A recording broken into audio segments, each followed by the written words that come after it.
¿Qué tal? ¿Cómo están ustedes? Muy buenas noches. Con el gusto y el ánimo de cada 8 días estamos reunidos en el nombre de Jesús. De hecho, el Señor Jesús hace siempre una convocatoria para reunirnos en su nombre. Por eso dice la palabra: cuando estén dos o más reunidos en mi nombre, yo estaré en medio de ellos. Y hoy deseamos reunirnos en el nombre de Jesús, en el Espíritu, con el Espíritu de nuestro amado Salvador Jesús. Y queremos continuar. Y queremos pedir al Espíritu Santo en esta noche que nos revele, que nos dé más de su palabra, que nos enseñe, que nos guíe. Y quiero permitirme, en el nombre del Señor, hacer una precisión básica y una pregunta. ¿Qué certeza tiene usted de que es salvo? Si usted en algún momento escuchó el Evangelio, que usted lleva algún tiempo asistiendo allá a una iglesia, como comúnmente llamamos, a un lugar de reunión, la pregunta es: ¿cuál es la certeza que usted tiene de que es salvo? ¿Qué lo hace usted sabedor de que es salvo? Es como si yo dijese: yo soy hijo de Juan Pérez, y Juan Pérez existe, pero Juan Pérez a lo mejor no sabe de mi existencia. Y yo puedo decir que yo soy hijo de Juan Pérez, porque a lo mejor así yo lo siento, así yo lo veo. Pero ¿qué me hace a mí tener esa certeza? De hecho, ¿verdad? Mi papá se llama David y yo tengo la certeza de que él es mi papá, porque hay un acta de nacimiento, ¿verdad? Porque he convivido con él, me he desarrollado con él, entonces yo tengo la certeza de llamar a él papá. No solamente porque hay un documento, el documento es algo que va a testificar públicamente, legalmente, que él es mi padre, pero hay algo dentro de mí, ¿verdad? Toda esa alianza, ese emparamiento sentimental que me dice él es mi papá. Y la pregunta es: ¿cuál es la certeza de que yo soy salvo? Reflexione usted sobre esto, porque lo que vamos a analizar, estudiar en Dios nos va a ayudar mucho a concluir muchas maneras y de muchas formas. ¿Cuál es nuestra posición? ¿Recuerda usted a los fariseos? Pedimos al Espíritu Santo que tenga toda la libertad en esta noche, que él pueda fluir. ¿Recuerda usted al fariseo? El fariseo estaba posicionado en un dogma. Él creía más en la Torá, y ellos les fueron enseñados de manera consuetudinaria, de manera rutinaria, de manera de costumbre, ¿verdad? Eso es consuetudinario, de manera de costumbre, una ley. Y para ellos la Torá era algo muy sagrado, era algo muy especial. Y lo creyeron tanto que ellos inclusive en su vestimenta, ellos se ponían algo aquí sobre la cabeza, ¿verdad? Que en forma de un librito, porque ellos en su mente se posicionaron tanto en la Torá que todo lo hacían en base a ellos, y eran muy rigurosos en el cumplimiento de la ley. Pero recordemos que Jesús no vino a abrogar la ley, sino vino a cumplir, porque constantemente se hacían sacrificios, porque a pesar de que había cumplimiento en la ley, tomen nota, a pesar de que había un cumplimiento en la ley, un conocimiento en la ley, no había una forma de agradar 100% a Dios. No había una forma de acercarse a Dios, porque de una u otra forma el pecado siempre estaba presente. Por eso dice la palabra, no hay justo, ni aún solo alguno. No hay justo. Entonces, Jesús vino, dice la palabra, a cumplir toda justicia.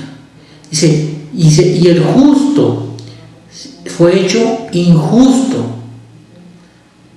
Esto es muy interesante porque es lo que habla Pablo en toda su doctrina de Romanos. Lo hace de una manera tan especial. Realmente es muy complicado leer Romanos porque tendríamos que tener la mente de esa época del romano. ¿Qué estaba pasando?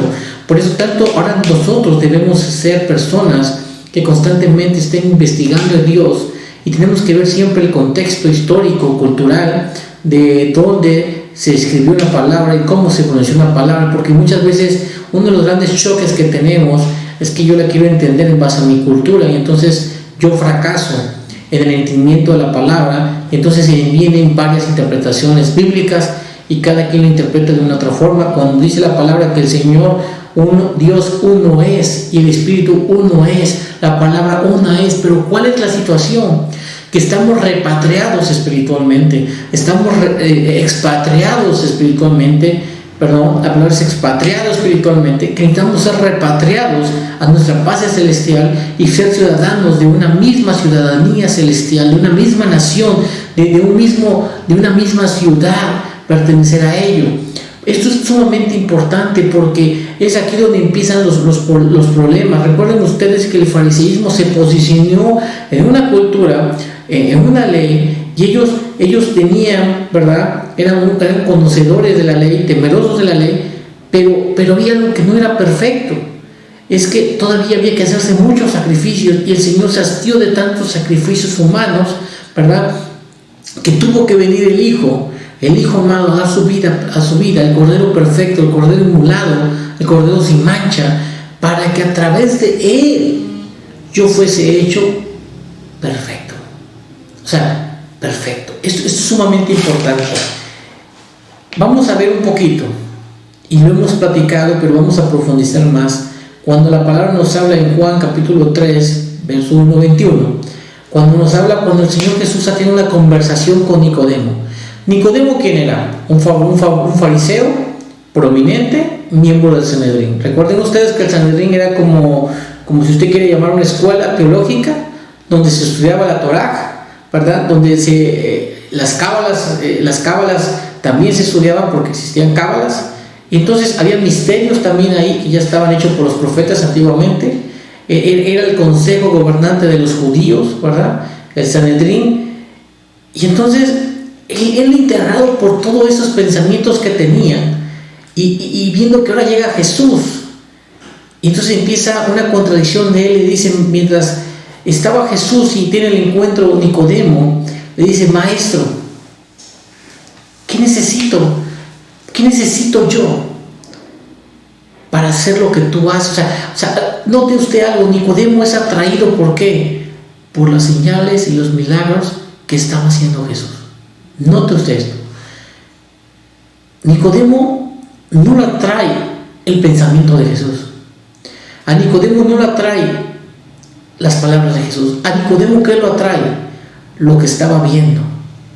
Porque él en su mente ya tenía una formación, y era muy difícil, es muy difícil cuando yo tengo una formación poder aceptar algo diferente a lo que yo he creído durante años. Es como si de repente ¿verdad?, me dijeran, oye, es que tu papá no es tu papá y tu papá es otra persona, o sea, no lo aceptaría de manera instantánea. Hay cosas que son muy difíciles de asimilar, de aceptar. Yo debo de tener mucho cuidado, porque la manera en que yo crecí en el Evangelio me hizo a una forma, me hizo a un pastor, me hizo a una cultura de ese lugar, me hizo un dogma, me volví dogmático.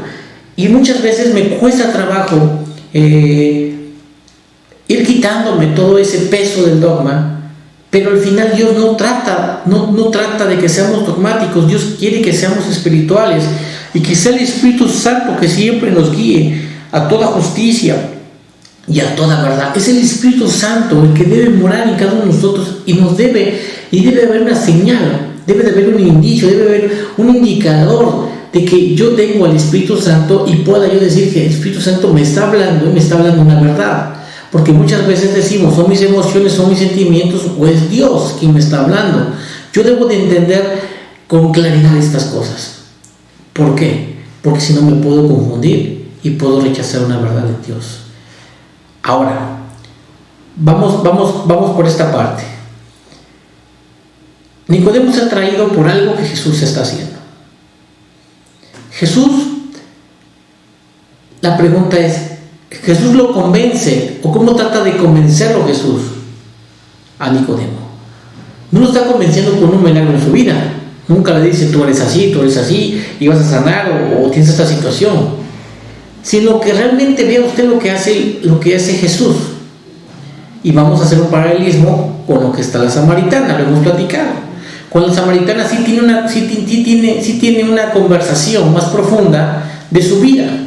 Porque la samaritana sí tenía algo en su ser, que era que ella no estaba contenta, no estaba satisfecha. Ella estaba compungida en su corazón por tanto fracaso que ella tenía. Y Dios ve esa situación del corazón, y en cambio el fariseo estaba en una posición, estaba en el Sanedrín, en el consejo de los gobernantes. ¿Cuál era su postura? Tal vez de soberbia, tal vez de orgullo, y tal vez viene de una manera tentativa a Jesús a preguntarle esto: ¿cómo puede un hombre nacer de nuevo siendo viejo?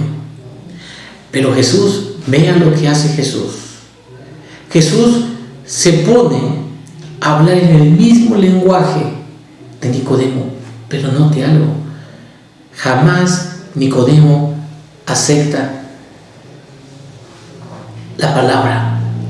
Nicodemo rechaza la palabra. Únicamente nos dice Juan que él escuchó, pero no habla más allá de que él fue arrepentido, que él fue hecho un apóstol. En cambio la samaritana sí logró un cambio en su vida. La samaritana sí logró algo más allá, tanto que Jesús vio y se movió. A diferencia de Nicodemo, es que Nicodemo viene a Jesús y Jesús va a la samaritana. Note, Nicodemo viene a Jesús, pero Jesús va a la samaritana. ¿Por qué? Porque hay algo en el corazón que es evidente que va a producir un cambio. Y el primer cambio que lo produce, hemos dicho, es el estar compungido de corazón, el estar arrepentido, el estar quebrado en el corazón. Entonces, vamos a empezar a concluir de esta forma. Una cosa es ser salvo, otra cosa es ser convertido y otra cosa es nacer de nuevo. Son tres cosas diferentes. Por eso muchas veces nos cuesta trabajo entender Romanos. Por eso cuando leemos los evangelios pensamos a simple vista que únicamente de una forma declarativa yo ya entro al reino de los cielos. Porque la salvación se da en el Espíritu, la conversión se da en el alma y el nacimiento se da por impartición. Qué tremendo.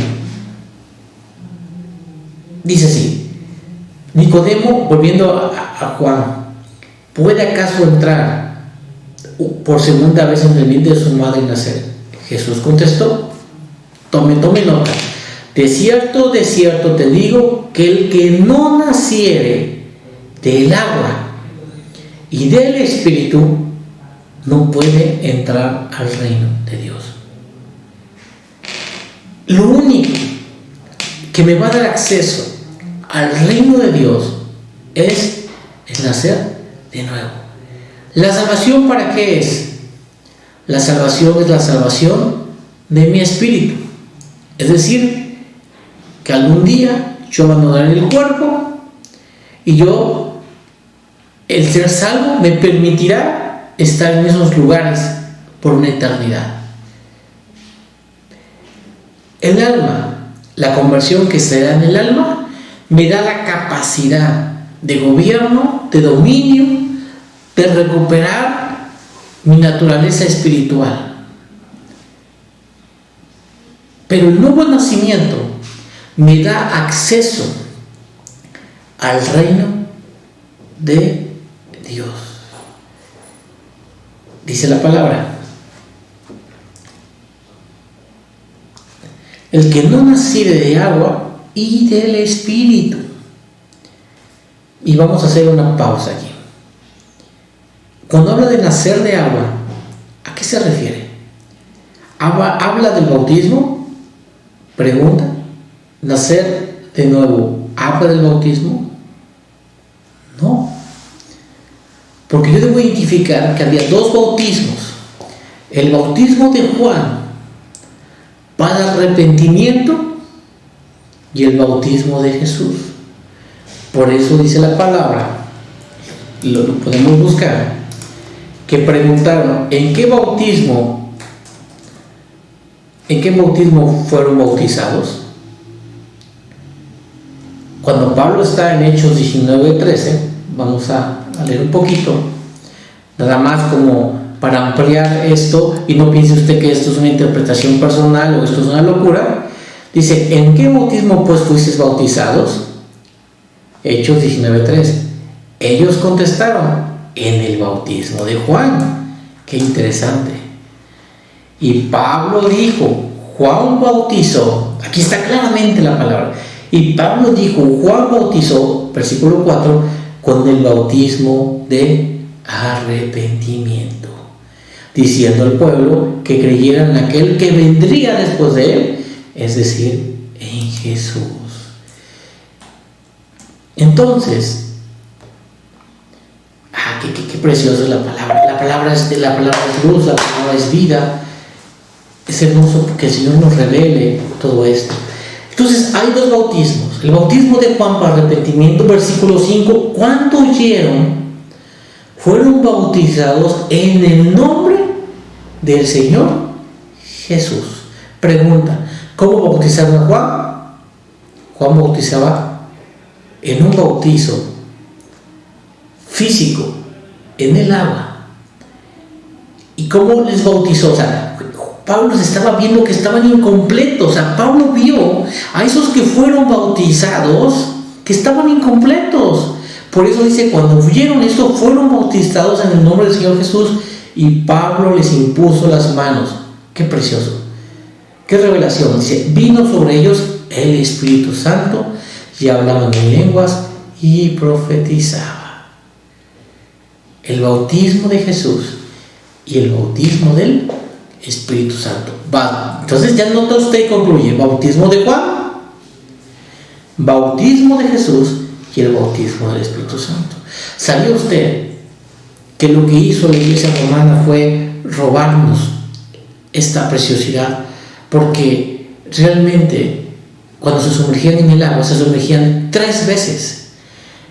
Pero hubo un papa que dijo que esto era demasiado, que solamente se hiciera una sola vez. Entonces, al haber esta influencia del sistema romano, y al salir en 1517 la reforma teológica o la iglesia reformada, ahí el 15 de octubre más o menos, que usted sabe, con Martín Lutero, con las 95 tesis en la catedral de Wittenberg, ¿qué sucede? Se dejan cosas todavía viciadas y se quedan todavía dogmas que se quedan ahí y que se abrazan. Entonces, pero no es el tema. Entonces hay algo muy interesante. Entonces hay un bautismo que viene en el nombre de Jesús,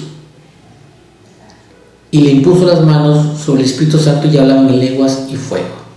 Regresándonos al tema, El que no es nacido de agua y de espíritu no puede entrar al reino de Dios. Pero está hablando de nacer del agua.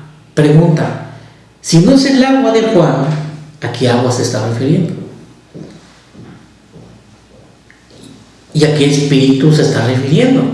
¿A qué espíritu? Y lo que es nacido de espíritu, espíritu es. Interesante. Cada vez que yo vengo en un corazón compungido, en un arrepentimiento verdadero, y yo vengo a confesar mis pecados, y hay un ministro que me ayuda, hay un ministerio que se mueve en cualquier iglesia y me da esa revelación y ministra mi alma, hay unas aguas que me limpian de toda contaminación. Hay unas aguas celestiales. Por eso dice la palabra que es la fuente de agua viva, aguas limpias. ¿Qué nació del costado de Jesús? Dice que del costado de Jesús salió agua y sangre. Agua y sangre. ¿Qué es esa agua? Es el agua que nos limpia. ¿Y qué es esa sangre? Es la sangre que me justifica. Es la epigenética de Dios. Es el ADN de Dios. El ADN de Jesús salió. Y cada vez que yo participo de la mesa, yo tomo su sangre, su genética de Dios empieza otra vez a fluir dentro de mí. Ese elemento celestial, ese elemento espiritual que yo no veo, pero debo de creer, viene a mí a reformar mi ADN y a hacerme a su imagen y semejanza como al principio. Pero esa agua que yo no veo, es un agua que está limpiando mi espíritu me contaminó. ¿Por qué se contaminó? Porque yo soy cuerpo, alma y espíritu. Por eso dice la palabra, el que es incorruptible, incorruptible es. Entonces esa agua me limpia de toda mi corrupción, y esa agua me renueva, y eso se refiere al que no es nacido de agua y del espíritu. Ahora bien, ¿de qué espíritu? Vamos a ver, esta palabra en Isaías dice que Él nos pondría un corazón nuevo y un espíritu nuevo. Y se quita ya ese corazón de piedra para poner un corazón de carne, y pondré un espíritu nuevo sobre ustedes. Esa promesa que estaba en Isaías del espíritu nuevo es el espíritu de Dios que va a estar ahora en mí. Por eso en Hechos capítulo 19 dice, vino sobre ellos el Espíritu Santo y hablaban lenguas. Y lenguas es la armadura, el equipamiento que Dios les estaba dando a esas personas que estaban recibiendo ese bautismo. Pero ese bautismo fue resultado de algo, de un arrepentimiento, pero también fue resultado de un acto sincero donde el Espíritu limpió su espíritu e inició un proceso. Hemos hablado de esto. Ahora, ¿qué significa nacer de nuevo? Por eso Nicodemo no lo entendía. Dice, ¿cómo volverá otra vez al vientre de su madre y saldrá por segunda vez siendo ya viejo? Porque él no entendía por su dogma, por su pensamiento. Por eso le pido al Espíritu Santo que Él abra nuestro entendimiento en esta noche, que Él abra nuestros pensamientos y poder entender que la palabra nacido de nuevo significa nacido de arriba. Nacer de nuevo es ser nacido de arriba. Entonces, la verdadera necesidad de Nicodemo, ¿cuál era? Era un cambio de corazón. La necesidad más grande que tenía Nicodemo era una transformación espiritual. Pregunta: ¿usted ha experimentado esta transformación espiritual? ¿O usted se ha quedado únicamente en creer que Jesús dice, los demonios creen y bien lo hacen, y tiemblan, y bien lo hacen, dice? Bueno, y aquí todavía el demonio cree y tiembla, ¿no? No sé qué tanto temblemos nosotros, o seamos temerosos, pero lo importante es entender que si ha habido una transformación espiritual en nosotros. Porque el nuevo nacimiento, si queremos concluirlo, es un acto de Dios por el cual la vida eterna, la vida soy de Dios, es impartida a la persona que cree. Por eso esa persona que nace de nuevo tiene acceso al reino, porque tiene la vida de Dios adentro de él. Segunda de Corintios 5:17. Vamos a buscar Segunda de Corintios 5:17. Espero en Dios que no nos estemos confundiendo. No estamos hablando algo que no es escrito. De modo que si alguno está en Cristo, escuche usted, no con Cristo, sino en Cristo, la palabra en es dentro de Cristo, dice, nueva criatura es. Las cosas viejas pasaron y aquí todas son hechas nuevas. Vamos a leer otros versículos, Tito capítulo 3, verso 5. Tito 3, 5. Una cosa es nacer, una cosa es ser salvo, una cosa es la conversión y otra cosa es nacer de nuevo. Muchas veces hemos creído por nuestro dogma que el momento que yo digo que el Señor Jesucristo es mi Salvador, yo ya nací de nuevo y vienen grandes cosas. ¿Y sabe qué pasa? Sucede que pueden llegar años y años y no tener ningún resultado, porque el reino de Dios es justicia, gozo y paz, y no tengo la justicia ni el gozo y la paz que hay en el reino. Pero a mí me dijeron que creer es hablar, y por eso tengo acceso a todo. Tito 3:5. Él nos salvó, qué interesante, no por obras de justicia, tome nota, no por obras de justicia que nosotros hubiésemos hecho, sino conforme a su misericordia, tome nota, por medio del lavamiento de la regeneración. Lavamiento. El que no es nacido de agua, el que no es lavado del agua, esos son los actos espirituales que una iglesia apostólica profética tiene que hacer con cada uno de sus miembros, llevarlos a esos lavamientos. Dice, por medio del lavamiento, de la regeneración, habla de un nuevo nacimiento, y la renovación, dice, por el Espíritu Santo. Amén y amén. Por el Espíritu Santo.